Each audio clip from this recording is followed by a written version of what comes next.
ब्रह्म सूत्र के चतुर्थ अध्याय के तृतीय पाद के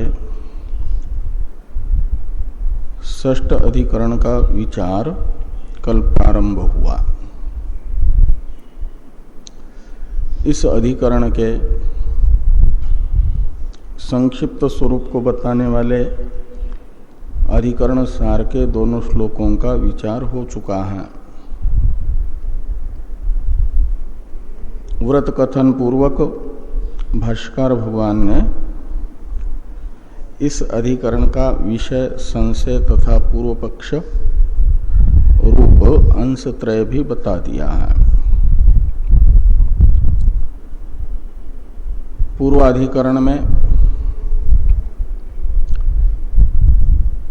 गंतव्य का स्वरूप निश्चित हुआ कि गंतव्य ब्रह्म कार्य ब्रह्म है करके। इसलिए जितनी भी गति श्रुतियां हैं वे सब कार्य ब्रह्म विषयनी है, पर ब्रह्म विषयनी नहीं है, ये बताया गया। इस अधिकरण में गंता का निर्धारण किया जा रहा है। सत्य लोक निवासी हैं कार्य ब्रह्म हिरण्यगर्भ। तो उस सत्य लोक में हिरण्यगर्भ जाकर के हिरण्यगर्भ की प्राप्ति कर लेते हैं जो वेगंता हो जाएंगे। तो कौन जाते हैं? ब्रह्म उपासक मात्र वहां पर जाते हैं या सामान्य रूप से समस्त उपासक मात्र जाते हैं? ये संशय हुआ। संशय का कारण हुआ स एनान ब्रह्म गमयति, यह सामान्य श्रुति तथा तत्क्रतु न्याय को बताने वाली तम यथा यथा उपासते तदेव भवति यह श्रुति, इसी को लेकर के संशय हो रहा है। तत्क्रतु श्रुति तो कहेगी कि शरीर छूटते समय जिसका जैसा निश्चय है उसे प्राप्त करते हैं वे। तो जिन ब्रह्म प्राप्ति के लिए ब्रह्मक्रतु की आवश्यकता है वे ही सत्यलोक में जाएंगे, उन्हें अमानव पुरुष ब्रह्म की प्राप्ति कराएगा, ऐसा तत्क्रतु न्याय बताएगा। और सामान्य श्रुति कह रही है कि जो भी येनान शब्द से ग्राह्य हैं, अर्चिरादि मार्ग से गए हैं, वे सब का मतलब अर्चिरादि मार्ग से उपासक जाते हैं, प्रतीक उपासक और ब्रह्म उपासक सामान्य रूप से दोनों भी अर्चिरादि मार्ग से जाते हैं। तो अर्चिरादि मार्ग से ही जाने वाले हरेक व्यक्ति को अमानव पुरुष कार्य ब्रह्म की प्राप्ति कराएगा।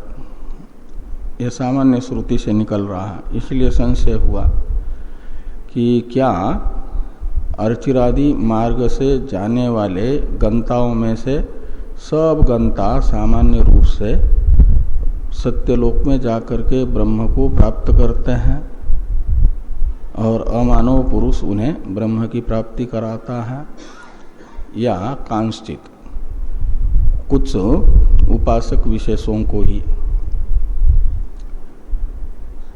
तो पूर्व पक्षी ने कहा स एनान ब्रह्म गमयति, इस सामान्य श्रुति के आधार पर सभी अर्चिरादि मार्गस्थ उपासकों को अमानव पुरुष कार्य ब्रह्म की प्राप्ति कराता है, ये माना जाए।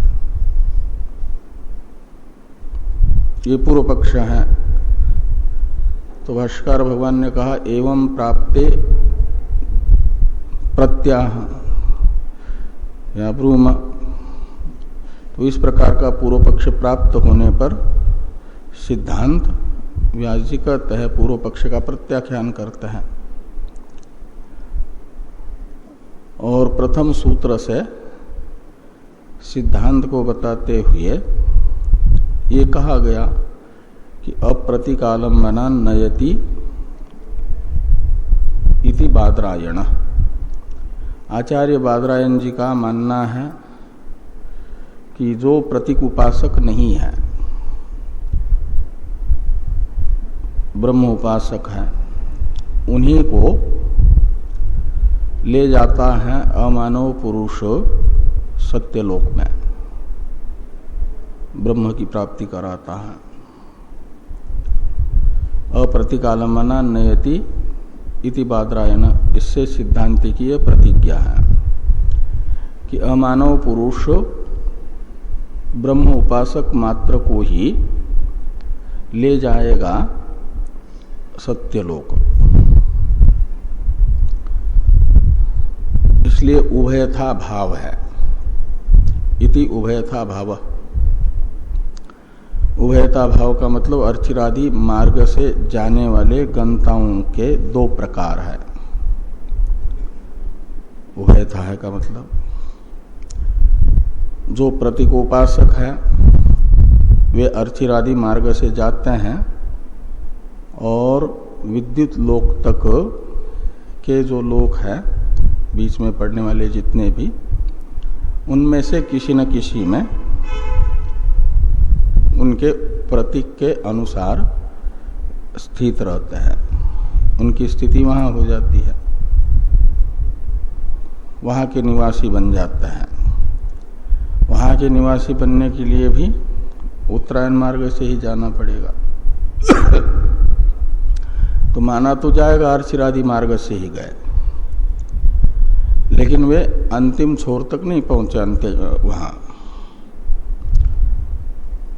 कोई कन्याकुमारी से श्रीनगर तक का मार्ग बना हुआ है, तो कन्याकुमारी से बैठा हुआ हर एक व्यक्ति श्रीनगर तक ही जाएगा, ये कोई जरूरी नहीं है। वह बीच में भी उतर सकता है, तो माना जाएगा कन्याकुमारी से निकला, उसी मार्ग से आया, लेकिन श्रीनगर ही गया ये नहीं। वो बीच में जहाँ जहाँ जहाँ जहाँ होते हुए वो मार्ग निकल रहा है वहाँ वहाँ वो रुक सकता है। ऐसे ही उपासक शरीर को छोड़ करके सभी उपासक तो अर्चिरादि मार्ग से जाएंगे, लेकिन जो प्रतीक उपासक है उनका गंतव्य बीच में ही आएगा, विद्युत लोक तक ही उनका गंतव्य रहेगा। उसके पहले पहले तक उनके प्रतीक, उपास्य प्रतीक के तारतम्य को लेकर के ज्यादा से ज्यादा विद्युत लोक तक, उत्कृष्ट कोई प्रतीक है तो। और जो ब्रह्मोपासक है उनका गंतव्य विद्युत लोक से भी आगे का है। उनका गंतव्य है स येनान ब्रह्म गमयति स्वाख्यस्थ ब्रह्म पदार्थ। ऐसा अर्चिरादि मार्ग से जाने वाले गंताओं के दो प्रकार हैं, उभयथा भाव है। ये यहाँ पर कहा उभयथा शब्द से सूत्र में। और ये उभयथा भाव हैं अर्चिरादि मार्ग से जाने वाले उपासकों में। इसका निश्चायक, ज्ञापक तत्क्रतु न्याय भी है, इसलिए कहा तत्क्रतुश्च ज्ञापको भवति, ऐसा लगाना। उभयथा भाव का ज्ञापक तत्क्रतु न्याय भी है। प्रतीक उपासकों का ब्रह्मक्रतु नहीं होता है, ब्रह्म उपासकों का ही शरीर छूटते समय ब्रह्मक्रतु होता है। क्रतु कहते हैं संकल्प को, जिसका ब्रह्म संकल्प होगा, शरीर छूटते समय ब्रह्म का प्राप्यत्वेन रूपेण संकल्प होगा, उनका अंतिम गंतव्य बनेगा स येनान ब्रह्म गमयति स्वाक्यस्थ ब्रह्म पदार्थ। वो ब्रह्मोपासकों का होगा, अप्रतिकालंबनों का होगा। और प्रतीकालंबनों का क्रतु जीवन भर जैसा उन्होंने स्मरण किया है, चिंतन किया है, उपासना की है, उसके अनुसार हो जाएगा शरीर छूटते समय। तो प्रतीक तो एक जैसे नहीं है, अलग अलग है, तो उनका क्रतु भी अलग अलग होगा। लेकिन उनके क्रतु का, संकल्प का प्राप्यत्वेन रूपेण जो विषय संकल्प हुआ है, वो विषय अर्चिरादि मार्ग से जा करके बीच में ही कहीं न कहीं प्राप्तव्य है। इसलिए जाएंगे अर्चिरादि मार्ग से ही। यहाँ से जाते हुए तो दिख रहे हैं सीधे अर्चिरादि मार्ग से ही, लेकिन जरूरी नहीं कि सब के सब अंतिम छोर तक पहुंच ले। इस प्रकार ये उभयथा भाव तत्क्रतु न्याय से भी निश्चित होता है। ये यहां पर कहा गया। अब इस सूत्र का अर्थ इसी प्रकार का भगवान भाष्यकार बता रहे हैं। सूत्रार्थ को देखिए।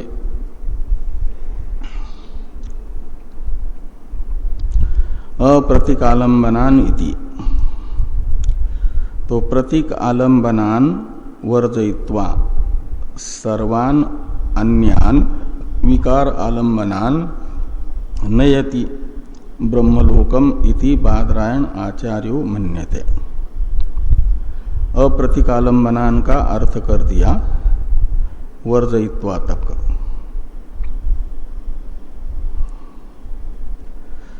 सर्वान अन्यान तक समझ लो, अप्रतीकालंबनान का ही अर्थ है।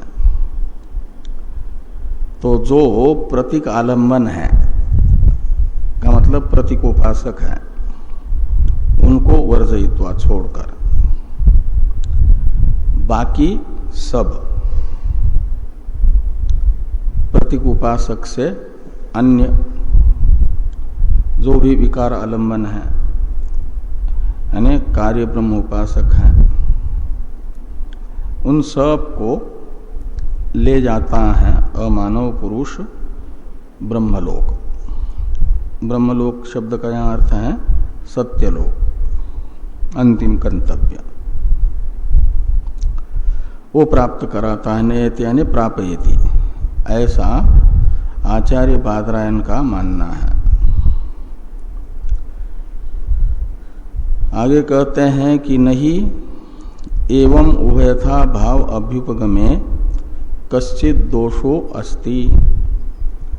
तो जो पूर्वापर विरोध नामक दोष पूर्व पक्षी ने बताया था, अनियम सर्वासाम, इसमें सभी उपासकों को अर्चिरादि मार्ग बता रहे हैं, और यहाँ आकर के यदि ब्रह्म उपासक मात्र को ही ब्रह्म की प्राप्ति मानेंगे तो अप्रतीक आलंबनान नयति, इस अधिकरण का विरोध होगा पूर्व अधिकरण के साथ। पूर्वापर विरोध नामक दोष आएगा। तो इसका निराकरण करते हुए व्यास जी ने कहा अदोषात, उभयथा भाव मानेंगे तब भी पूर्वापर विरोध नामक दोष नहीं है, न होने से अदोषात का अर्थ है। उसी का अर्थ कर रहे हैं कि एवं उभयथा भाव अभ्युपगमे कश्चित दोषो नास्ति नहीं अस्ति। तो इस प्रकार उभयथा भाव स्वीकार करने पर भी कश्चित दोष यानी पूर्वापर विरोध, व्यास जी के वाक्य में नामक जो दोष है पूर्व पक्षी को भास रहा है, वह नहीं होता है उभयथा भाव स्वीकार करने पर भी। क्यों? तो कहते इसलिए कि आगे कह रहे हैं अनियम न्यायस्य प्रतीक व्यतिरिक्तेषु अपि उपासनेषु उपपत्ते। अनियम न्याय यानी अनियमाधिकरण, न्याय शब्द का अर्थ है अधिकरण। तो अनियम न्याय जो है तीसरे अध्याय के तीसरे पाद का, वह प्रतीक उपासक विषयक भी उपपन्न होता है। क्या? प्रतीक व्यतिरिक्तेषु अपि उपासनेषु उपपत्ते। तो प्रतीक व्यतिरिक्त उपासनाओं में भी ऐसी कई उपासनाएं हैं, प्रतीक उपासना से अतिरिक्त उपासनाएं, जहां पर नहीं बताया गया है मार्ग, वहां उपसंहार होगा, ऐसा लगाया जा सकता है। इस अभिप्राय से कहते हैं कि अनियम न्यायस्य प्रतीक व्यतिरिक्तेषु अपि उपासनेषु उपपत्ते। और तत्क्रतुश्च अस्य उभयथा भावस्य समर्थको हेतुर्द्रष्टव्य। और ये जो तत्क्रतु न्याय है, यह तत्क्रतु न्याय उभयथा भाव का समर्थक एक अन्य हेतु है।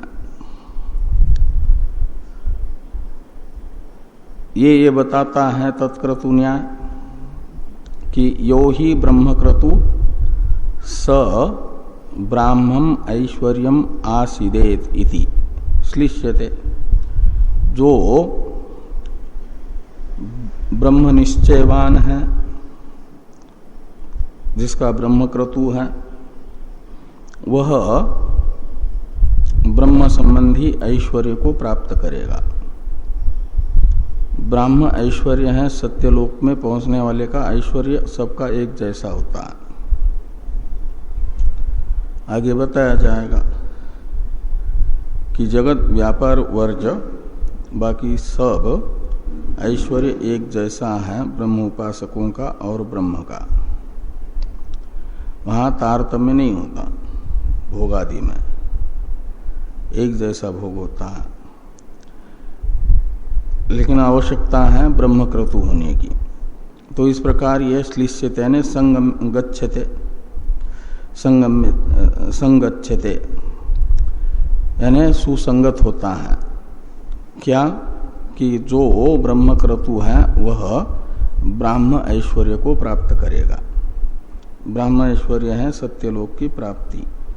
सत्यलोक में जाकर के जैसा कार्य ब्रह्म का ऐश्वर्य है, ऐसा ही ऐश्वर्य प्राप्त कर लें। ये ब्रह्मक्रतु जो होगा उसे उसके लिए संभव होगा, सुसंगत होगा। तम यथा यथा उपासते तदेव होति इति श्रुते, ये श्रुति ये कह रही है। और प्रतीक उपासक का तो ब्रह्मक्रतु नहीं होता, इसलिए जो प्रतीक उपासक हैं उनको ब्रह्मलोक की प्राप्ति न कराना, इसमें एक प्रकार से श्रुति विरोध नहीं होगा। और न तो प्रतीकेषु ब्रह्मक्रतुत्वम अस्ति, ये कह रहे हैं कि प्रतीकेषु ब्रह्मक्रतुत्वम न तो अस्ति प्रतीक प्रधानत्वात् उपासनस्य।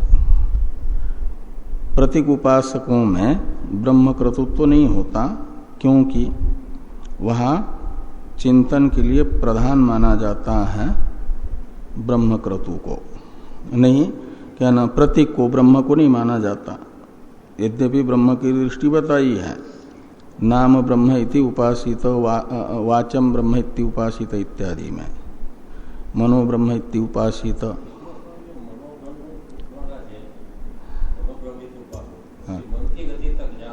हाँ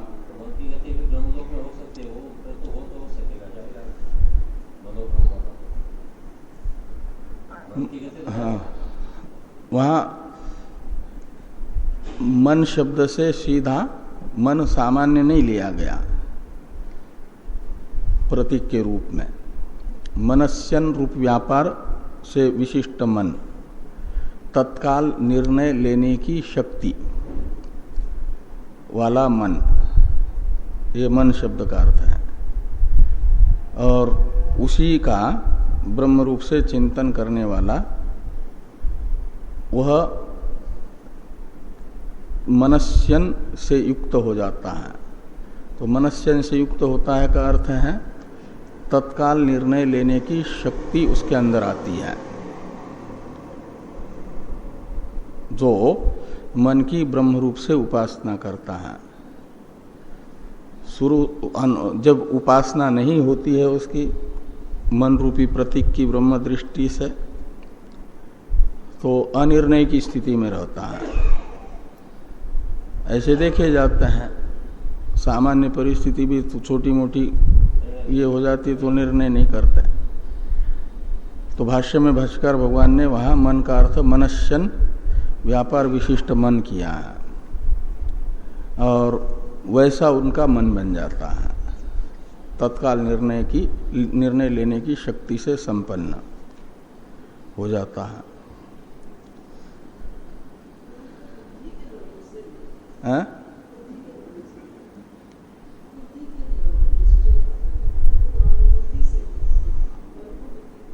हाँ, वहां तो मन कहने से उस प्रकार का मन, अंतःकरण सामान्य लेकिन कैसा, मनस्यन व्यापार से युक्त, तत्काल निर्णय लेने की शक्ति से युक्त मन वाला बन जाता है।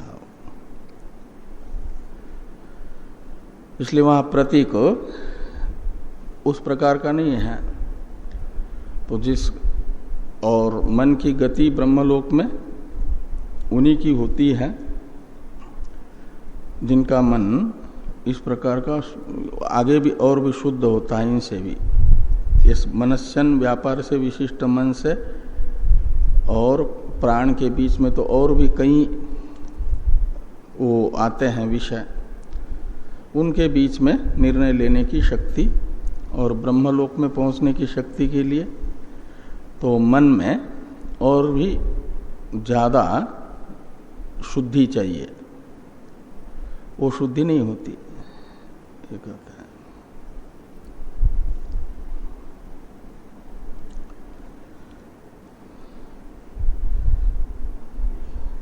तो न तो प्रतीकेषु ब्रह्मकृतत्वम् अस्ति प्रतीक प्रधानत्वात् उपासनस्य। उपासना तो प्रतीक प्रधान होने के कारण ब्रह्मक्रतुत्व नहीं होगा, प्रधान विषय क्रतु होगा, उसका निश्चय होगा। तो ननु अब्रह्मक्रतुरपि ब्रह्म गच्छति, वो पंचाग्नि उपासक अब्रह्मक्रतु है, प्रतीक उपासक है, और वह भी ब्रह्मलोक जाता है ऐसा सुना जा रहा है। ये कह रहे हैं कि अब्रह्मक्रतुरपि ब्रह्म गच्छति इति श्रूयते यथा पंचाग्नि विद्यायाम स एनान ब्रह्म गमयति इति। यहाँ तक ये शंका है, इति के पास पूर्ण विराम हो तो और अच्छा। ये शंका पूरी हो रही है ना, भवतु यत्र एवं इत्यादि से इसका उत्तर है। तो कहते हैं जिसका ब्रह्मक्रतु नहीं है, ब्रह्मक्रतु होता है ब्रह्म उपासकों का, प्रतीक उपासकों का तो होता नहीं है। तो पंचाग्नि उपासक प्रतीक उपासक है, वो ब्रह्मक्रतु से रहित है, वह भी स एनान ब्रह्म गमयति, यह श्रुति बता रही है ब्रह्मलोक पहुंचता है। तो ब्रह्मक्रतु न्याय, तत्क्रतु न्याय जो है उभयथा भाव का ज्ञापक कैसे बनेगा फिर? यदि ब्रह्मक्रतु जो नहीं है वो भी ब्रह्मलोक जाएगा तो उभयथा भाव का ज्ञापक ब्रह्म तत्क्रतु है, ये नहीं कहा जाएगा। इस प्रकार तत्क्रतु में और उभयथा भाव में ज्ञाप्य ज्ञापक भाव नहीं बन पाएगा, इस अभिप्राय से शंका की। इसका उत्तर दिया जा रहा है कि यत्र एवं आहत्यवाद उपलभ्यते तद अभावे तु, यानी भवतु यत्र एवं आहत्यवादो उपलभ्यते तद अभावे तु औत्सर्गिकेन तत्क्रतु न्यायेन ब्रह्मक्रतूनाम एव तत्प्राप्तिर नेतरेषाम इति गम्यते। तो कहते हैं भवतु यत्र एवं आहत्यवाद उपलभ्यते। आहत्यवाद का अर्थ है साक्षात अपवादक प्रत्यक्ष श्रुति वचन। आहत्यवाद शब्द का अर्थ न्याय निर्णय में अंतिम पंक्ति में न्याय निर्णयकार ने किया साक्षात अपवादक आहत्यवाद साक्षात अपवादक, वो न्याय निर्णय में है वहीं पर अंतिम पंक्ति में न्याय निर्णय टीका में आहत्यवाद साक्षात अपवादक। हाँ, भवतु इति इस प्रतीक के बाद में आहत्यवाद साक्षात अपवादक। तो साक्षात अपवाद करने वाला श्रुति वाक्य यदि कोई तत्क्रतु न्याय का है तो वहां पर ब्रह्मक्रतु जो नहीं है वह भी ब्रह्मलोक जाता है तो कोई आपत्ति नहीं, वो माना जाएगा, उसके लिए विशेष वचन है। अपवाद है तत्क्रतु न्याय का, वो अपवाद हुआ ना। ऐसा साक्षात अपवादक श्रुति वचन हो तत्क्रतु न्याय का तो बिना ब्रह्मक्रतु के भी ब्रह्मलोक जाएगा उत्तरायण मार्ग से जाने वाला, नहीं तो बीच में रहेंगे।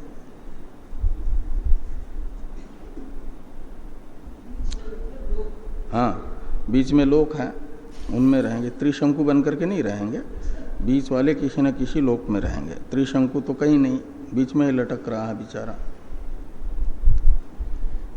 और तद अभावेतु यानी प्रत्यक्ष अपवादक श्रुति वचन के अभाव में औत्सर्गिकेन तत्क्रतु न्यायेन ब्रह्मक्रतुनाम एव तत्प्राप्तिर। तो सामान्य रूप से जो तत्क्रतु न्याय है उसी से क्या होगा, ये ब्रह्मक्रतु जो है उत्तरायण मार्ग के अधिकारी वे ही ब्रह्मलोक को प्राप्त करेंगे। ब्रह्मक्रतु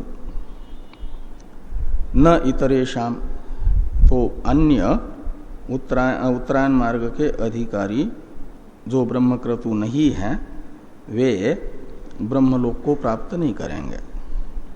इति गम्यते, ये प्रतीत होता है। थोड़ी टीका है, टीका को देखिए। अदोषात का अर्थ करते हैं अदोषात इति सूत्रे पदच्छेद अविरोधात इत्यर्थ। टीका में टीकाकार उभयथा भाव सिद्धि, यहां तक की तो चर्चा लोग टीका में कल कर चुके हैं। तो सूत्रस्थ उभयथा दोषात में अदोषात ऐसा पदच्छेद करना, ये टीकाकार ने कहा। और उस अदोषात का अर्थ निकलेगा विरोधाभावात। अविरोधात का अर्थ है विरोधाभावात, यानी जो अनियम अधिकरण के साथ अप्रतिकालंबन अधिकरण का पूर्व पक्षी को विरोध प्रतीत हो रहा था, का मतलब व्यास जी के वाक्य में पूर्वापर विरोध प्रतीत हो रहा था, वह विरोध नामक दोष नहीं है। ये अदोषात शब्द कह रहा है। अदोषात का अर्थ हुआ अविरोधात। क्यों, आगे टीकाकार बता रहे हैं कि अनियमः सर्वासाम इति सूत्रे सर्व शब्दस्य प्रतीकोपासक अन्य परत्वात् इति भावः। तो अनियम सर्वासाम, इसमें जो सर्वासाम यह पद प्रयोग है सूत्र में, वह प्रतीक उपासक से अलग जो ब्रह्म उपासक है उनका परामर्शक हो जाएगा। तो सर्व शब्दस्य प्रतीक उपासक अन्य परत्वात् इति भावः, ये कहा। आगे कहते हैं तो फिर यानी मार्ग का वर्णन है ना, वहां तो चिंतन के लिए गति को बताया जा रहा है। जैसे चिंतन के लिए गुणों का उपसंहार होता है, ऐसे मार्ग का उपसंहार भी बताया गया है। तो जिनको ब्रह्म को प्राप्त करना है, ब्रह्म उपासकों को, उन्हें साथ साथ ब्रह्म उपासना के अंग के रूप में मार्ग चिंतन भी करना होता है कि इन मार्गों से इस प्रकार से जाते हुए विद्युत लोक में अमानव पुरुष आकर के हमें सत्यलोक ले जाएगा, ऐसा चिंतन करना होता है ना। उसके लिए वह और प्रतीक उपासकों के लिए ये चिंतन करने की जरूरत नहीं है मार्ग की। इसलिए मार्ग चिंतन के लिए मार्ग रूपी एक गुण बताया है। जैसे गुणों को संहार किया जाता है अन्यत्र, उपासना में कहे गए गुणों का अन्यत्र उपसंहार वो चिंतन के लिए है, ऐसे ही मार्ग का भी उपसंहार चिंतन के लिए किया गया है। और ये मार्ग का चिंतन आवश्यक है ब्रह्म उपासकों के लिए। इसलिए कहा कि सर्वासाम यह पद प्रतीक उपासक से अतिरिक्त बाकी सब उपासक इस अर्थक है। उन्हें मार्ग का चिंतन अपने प्राप्तव्य ब्रह्म को प्राप्त करने के लिए उपासना के साथ जरूरी है। ये अनियम अधिकरण का अर्थ निकलेगा। और यहाँ बताया जा रहा है कि जो जो ब्रह्म उपासक हैं, तत्क्रतु हैं, वे सत्यलोक को प्राप्त करेंगे। उनको सत्यलोक की प्राप्ति में सहयोगी बनेगा अमानव पुरुष, सत्यलोक की प्राप्ति कराएगा। इसलिए कोई विरोध नहीं है।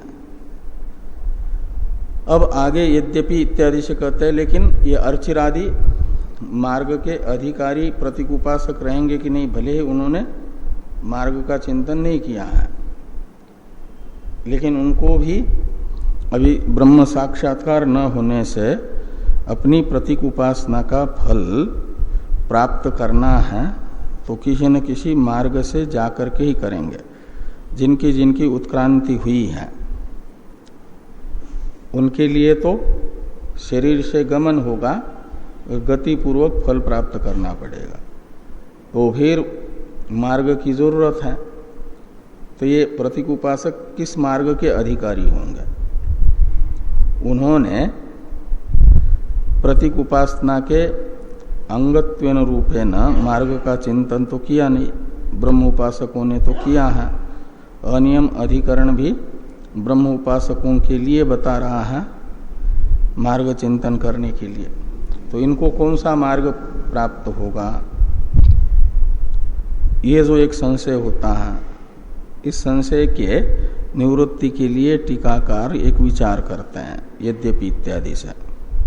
वो बता रहे हैं कि यद्यपि प्रतीक ध्यायी नाम पितृयान तृतीय स्थानयो अप्रवेशात् अर्चिरादि मार्गो वाच्य तथापि तेषाम विद्युत पर्यंतम एव गमनम अस्तु न ब्रह्म प्राप्तिर ब्रह्मक्रतुत्वाभावात्। तो ये कहते हैं प्रतीक ध्यायी यानी प्रतीकोपासक, इन्हें अपनी प्रतीकोपासना का फल प्राप्त करने के लिए शरीर छूटने पर तीन मार्ग में से किसी न किसी मार्ग से जाना पड़ेगा। तो इनके लिए कौन सा मार्ग है? ये पितृयान मार्ग और तृतीय स्थान यानी तृतीय मार्ग तो नहीं मिलेगा। पितृयान मार्ग कर्मी को मिलता है और तृतीय मार्ग है जाय स्वमृय स्व, वह पापी को होता है। प्रतीकोपासक तो पापी नहीं है और सकाम कर्मी भी नहीं है, तो ये कहाँ जाएंगे, किस मार्ग से जाएंगे? तो मानना पड़ेगा ये दोनों मार्ग नहीं है, तो बचा हुआ जो पारिशेष न्याय से अर्चिरादि मार्ग है उसी से जाएंगे, यही मानना पड़ेगा ना। अर्चिरादि मार्ग से जाएंगे। तो अप्रवेशात अर्चिरादि मार्गो वाच्य, जो प्रतीक उपासक है उनको भी अर्चिरादि मार्ग ही मिलेगा प्रतीक उपासना का फल प्राप्त करने के लिए। तो कहते हैं तथापि तेषाम विद्युत पर्यंतम एव गमनम अस्तु, वो जाएंगे अर्चिरादि मार्ग से, लेकिन वे विद्युत लोक पर्यंत ही जाएंगे। विद्युत लोक से आगे जो वरुण लोक, इंद्रलोक और विराड यानी प्रजापति लोक और फिर सत्यलोक है, उनमें इनकी गति नहीं होगी। उससे पहले विद्युत लोक तक ही ये पहुंच पाएंगे। उससे पहले तक जितने लोक आते हैं उनके उपासना के तारतम्य को लेकर के बीच में उनको उतारा जाएगा उनके गंतव्य स्थान पर। इस अभिप्राय से लिखते हैं कि तथापि तेषाम विद्युत पर्यंतम एव गमनम अस्तु न ब्रह्म प्राप्तिर ब्रह्म क्रतुत्वा भावात, उनमें ब्रह्म क्रतुत्व न होने से। आगे कहते हैं कि यो यत ध्यायति स तत्प्राप्नोति ही तत्क्रतु न्यायः श्रुतिमूलः। तो तत्क्रतु न्याय का ये अर्थ है कि जो जिसका ध्यान करता है वह उसे पाता है। तो प्रतीकोपासक ने ध्यान ब्रह्म का किया ही नहीं है, तो ब्रह्म को कैसे पाएगा? नहीं पा सकता। ये तत्क्रतु न्याय तम यथा यथा उपासते तदेव होती, इस श्रुति मूलक है। उस न्याय के आधार पर प्रतीक उपासक नहीं जा पाएंगे ब्रह्मलोक तक। और प्रतीकेषु च नामादिषु ध्येयेषु ब्रह्मणो गुणत्वात्, प्रधान है वहां पर चिंतन में प्रतीक नामादि, और ब्रह्म दृष्टि उनमें की जा रही, इसलिए ब्रह्म भी दृष्टि का विषय बना है, चिंतनीय बना है, लेकिन वो गुण रूप से चिंतनीय है। और प्रधान है प्रतीक। जिसकी दृष्टि की जाती है वह गौण, जिसमें दृष्टि की जाती है वह प्रधान।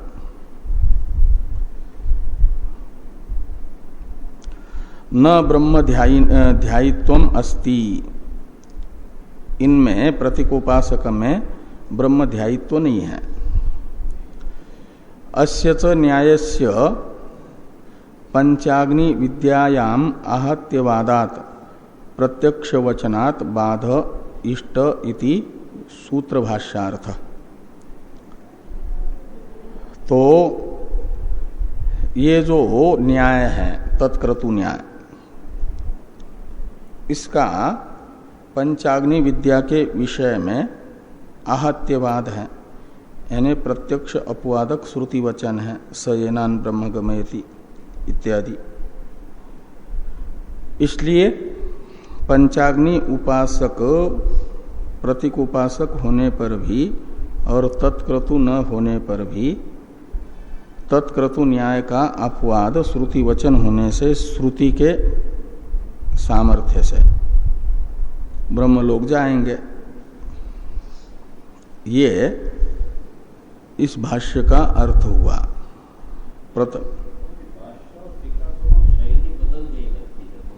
हाँ हाँ ऐसा संशयात्मक कहीं नहीं करते और टीकाकार ने अपनी ओर से बहुत सी बातें बता दी। नहीं है दोनों शैली कुछ अलग है। कैसे एक एक वाक्य का प्रतीक लेके अवतर टीका में लेते रहे। हाँ, फिर अवतरण बीच में नहीं है, इसलिए कि सरल है भाष्य, इसलिए भाव बता दिया। और भाष्य में ये स्पष्ट नहीं हो पाया कि प्रतीकोपासक तीन मार्ग में से कौन से मार्ग से जाता है। और कहाँ तक पहुँचता है, यह बात भाष्य में स्पष्ट नहीं हो पाई। इसलिए टीका तो होती है मूल ग्रंथ में जो बात कहीं स्पष्ट नहीं हुई हो उसको भी स्पष्ट करने के लिए ये एक विशेष यहाँ पर टीकाकार ने बताया है। और दूसरा, ये जो गम्यते ये पद प्रयोग कर रहे हैं वो इसके आधार पर कर रहे हैं कि प्रतीक उपासक भी ब्रह्मलोक जाते हुए दिख रहे हैं। तत्क्रतु न्याय सूत्र में प्रयोग किया है उभयता भाव का निश्चायक के रूप में व्यास जी ने। तो उस तत्क्रतु से इस पद की भी व्याख्या भाष्यकार भगवान को करनी है ना। और इस अभिप्राय से तत्क्रतु पद का प्रयोग किया है कि तत्क्रतु न्याय के आधार पर भी ब्रह्म उपासक ही ब्रह्मलोक जाएंगे ये निश्चित होता है।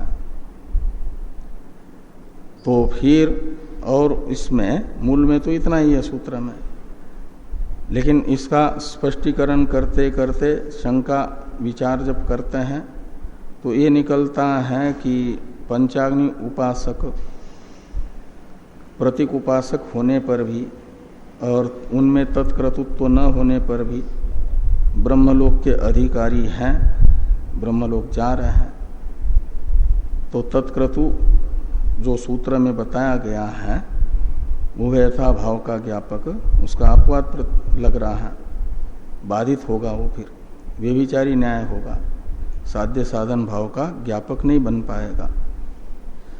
इस प्रकार की शंका का निराकरण करने के लिए कहा, ये कहना पड़ा भाष्यकार भगवान को कहना पड़ा कि जहाँ पर ऐसा कोई प्रत्यक्ष वेद वाक्य, वेद दो प्रकार का होता है ना, प्रत्यक्ष वेद, अनुमित वेद।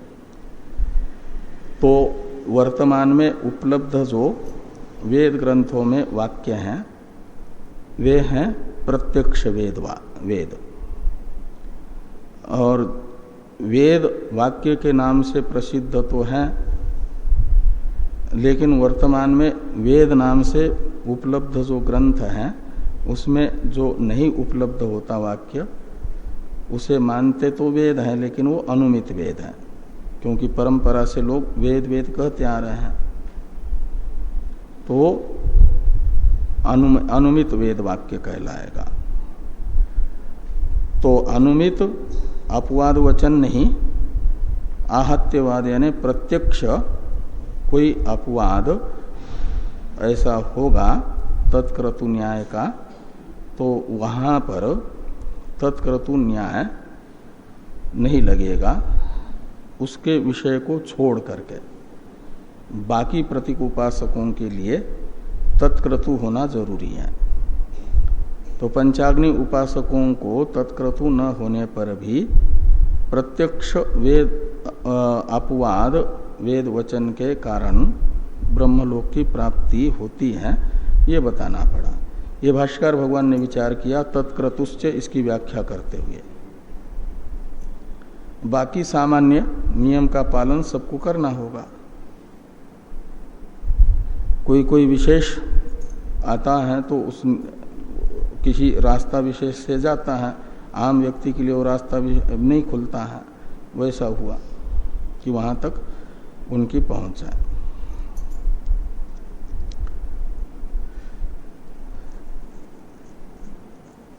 अब इस अधिकरण का और पाद का भी अंतिम सूत्र है, उसका अवतरण लिखते हैं टीकाकार। किंच प्रतीक तारतम्येन फल तारतम्य श्रुतेर न प्रतीक ध्यायी नाम ब्रह्म प्राप्ति इत्याह विशेषंचेति। यानी प्रतीक उपासकों को ब्रह्मलोक की प्राप्ति नहीं होगी, इसमें तो तत्क्रतु न्याय एक रहेगा ही ज्ञापक। और भी एक ज्ञापक बताया जा रहा है, जो प्रतीक उपासनाएं हैं उन सब में प्रतीक एक जैसा नहीं है, अलग अलग विशेषता वाले प्रतीक हैं। इसलिए प्रतीकों में तारतम्य है, उत्कर्ष अपकर्ष है। नाम से लेकर के आशा पर्यंत जो प्रतीक बताए हैं उपास्य ब्रह्म दृष्टि से, उनमें दृष्टि तो एक ही की जा रही है सब में। नाम में भी ब्रह्म दृष्टि, आशा में भी ब्रह्म दृष्टि, बीच वालों में भी ब्रह्म दृष्टि, लेकिन फल अलग अलग हो रहा है। तो ब्रह्म दृष्टि से सबकी उपासना होने पर भी फल अलग अलग हो रहा है। इसका अर्थ है फल भेद का, फल वैषम्य का प्रयोजक कोई न कोई अलग है। ब्रह्म दृष्टि तो सामान्य है, उससे तो फल भेद हो नहीं सकता। तो फिर किसके वैषम्य से फल वैषम्य हो रहा है? तो मानना पड़ेगा कि जिनमें ब्रह्म दृष्टि की जा रही है वे प्रतीक अलग अलग प्रकार के हैं। उनमें उत्कर्ष बताया भी है, उत्कर्ष की जिज्ञासा भी की है। तो क्या नाम इस प्रतीक से भी उत्कृष्ट कोई प्रतीक है? ऐसी जिज्ञासा नारद जी करते जाते हैं। और सनत कुमार जी कहते हैं अस्ति नाम न भूय इति। तो कहा वो मुझे बताए तो वाग्वय नाम न भूयसी इत्यादि से वो सब बताया गया है। और ये प्रतीकों में ही उत्तरोत्तर उत्कर्ष बताया जा रहा है। पूर्व पूर्व में उत्तर उत्तर की अपेक्षा निकर्ष, उत्तर उत्तर में पूर्व पूर्व की अपेक्षा उत्कर्ष, नाम से लेकर के आशा पर्यंत। इससे ये निकल रहा है कि जो प्रधान है प्रतीक उपासना में, तदगत तारतम्य को लेकर के फल तारतम्य का भी वर्णन प्रतीक उपासना के प्रकरण में होने से भी यह निश्चय होता है कि प्रतीक उपासक ब्रह्मलोक नहीं जाता है। यदि सब प्रतीक उपासक ब्रह्मलोक जाएंगे तो ब्रह्मलोक की प्राप्ति रूपी एक ही फल हुआ। तो वहाँ फल वैषम्य बोधक श्रुति जो है उसका विरोध होगा ना। उस फल वैषम्य प्रतीक उपासकों को फल वैषम्य बताने वाले श्रुति के आधार पर भी ये निश्चित होता है कि प्रतीक उपासक नहीं जाते ब्रह्मलोक, अमानव पुरुष उन्हें ब्रह्म की प्राप्ति नहीं कराता, अपितु उनके उपास्य प्रतीक के अनुसार फल देता है। ये इस अभिप्राय से लिखे टीकाकार की किंच प्रतीक तारतम्य न फल तारतम्य श्रुतेर न प्रतीक ध्यायिनाम ब्रह्म प्राप्ति इत्याह विशेषंच इति। तो प्रतीकोपासक को ब्रह्म प्राप्ति नहीं होगी। फल तारतम्य श्रुति बता रही है। इस कारण तारतम्य शब्द का अर्थ है वैषम्य, भेद। तो सूत्र है विशेषंच दर्शयति, विशेषंच दर्शयति। तो विशेषम यानी भेदम वैषम्यम। तो श्रुति प्रतीक उपासना के फल में वैषम्य बता रही है, भिन्नता बता रही है, भेद बता रही है। इसलिए भी माना जाएगा कि प्रतीक उपासक ब्रह्म को प्राप्त नहीं करता। तो प्रतीक उपासकों को ब्रह्म प्राप्ति होती है कहेंगे तो फिर तो सबको एक ही फल प्राप्त हुआ। तो प्रतीक उपासना के फल में वैषम्य बताने वाली श्रुति का व्याकुप होगा, विरोध होगा। इसलिए प्रतीकोपासक फल में विषमता बोधक श्रुति वाक्य भी ये इस अर्थ के ज्ञापक बनेंगे कि ब्रह्मलोक की प्राप्ति प्रतीक उपासक को नहीं होती है, ये कह रहा है।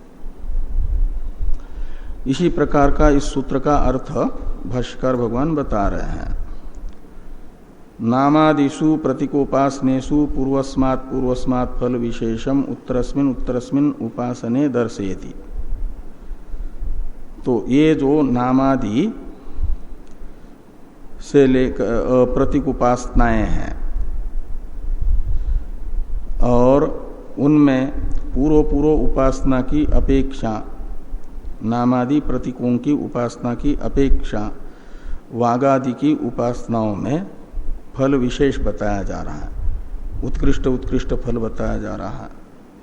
उत्तरस्मिन् उपासने फल विशेषम दर्शयति। यावत् नामनो गतम तत्रास्य यथा कामचारो भवति। इसमें नाम रूप प्रतीक की ब्रह्म दृष्टि से उपासना का फल बताया गया। नाम के विषय में स्वातंत्र्य, यानी शब्द शास्त्र में स्वातंत्र्य। वाग वाव नामनो भूयसी यावद वाचो गतम तत्रास्य यथा कामचारो भवति। ये नाम रूप प्रतीक की अपेक्षा उत्कृष्ट प्रतीक है वाक, और वाक रूपी नाम से उत्कृष्ट प्रतीक की ब्रह्म दृष्टि से उपासना का फल बताया गया। यावद वाचोगतम तत्रास्य यथा कामचारो भवति। उसे शब्दार्थ के विषय में संदेह या विपर्य नहीं होता। शब्दार्थ का ज्ञान संशय विपर्य रहित परमात्मक होता है। ये तत्रास्य यथा कामचारो होती, यावद वाचोगतम तत्रास्य यथा कामचारो भवति का अर्थ है। ये अन्य फल बताया जो नाम रूपी प्रतीक के उपासना का फल था, उससे अलग वाक प्रतीक उपासना का फल बताया। आगे है मनोवाव वाचो भूय। तो वाक की अपेक्षा भूयस तो बताया गया मन रूपी प्रतीक में, और मन रूपी प्रतीक का फल वाक रूपी प्रतीक उपासना का जो फल है उससे अलग बताया गया है। ये है फल वैषम्य का कथन श्रुति के द्वारा। और सच अयम फल विशेष प्रतीक तंत्रत्वात् उपासना नाम उपपद्यते।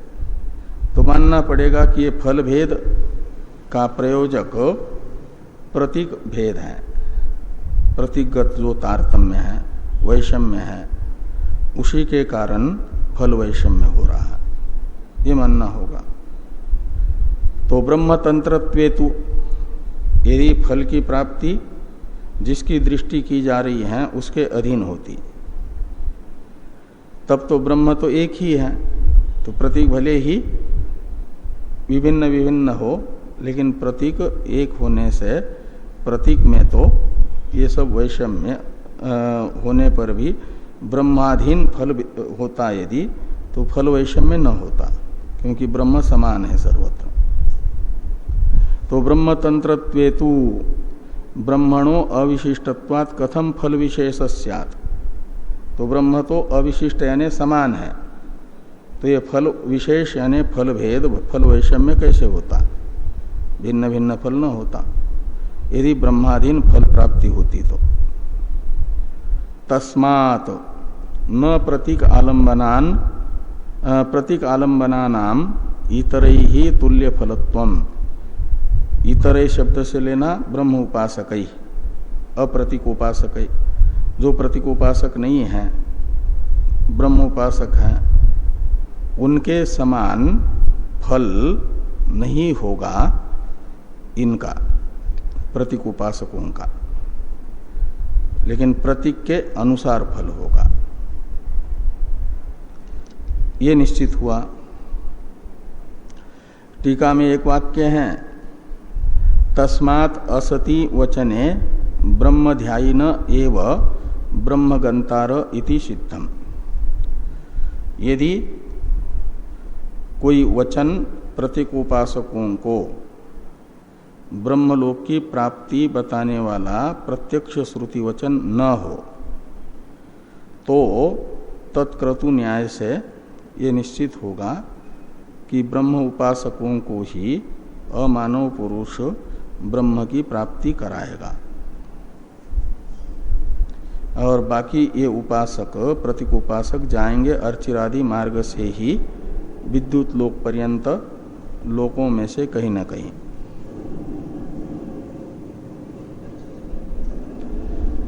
इस प्रकार ये तृतीय जो पाद है इसका विचार संपन्न होता है। इति श्री गोविंद भगवत पूज्य पाद शिष्य श्री शंकर भगवत पाद कृतौ श्रीमत्शारीरक मीमांसा भाष्ये चतुर्थाध्यायस्य तृतीय पाद। इति श्रीमत् परमहंस परिव्राजकाचार्य श्री गोविंदानंद भगवत कृतौ भाष्यरत्न प्रभायाम चतुर्थाध्यायस्य तृतीय पादः। ओम पूर्णमदः पूर्णमिदं